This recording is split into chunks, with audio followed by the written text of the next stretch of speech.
তার মানে কিছু মানুষ এবং মেয়েরা প্রত্যেকেই খেলাধুলো বিমুখ হয়নি, এরা খেলাধুলো এখনও ভালোবাসে।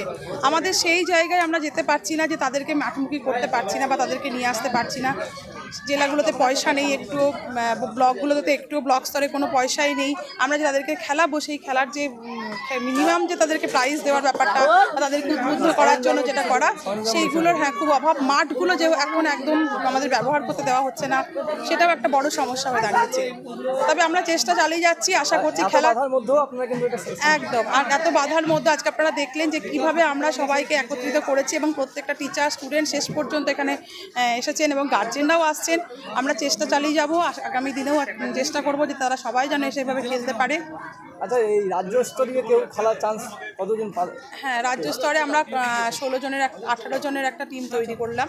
এরপরে এদের কোচিংয়ের মাধ্যমে আমরা টোটাল 14 জনকে সিলেকশন দেবো এবং তারা রাজ্য স্তরে খেলতে যাবে। আপনার নাম?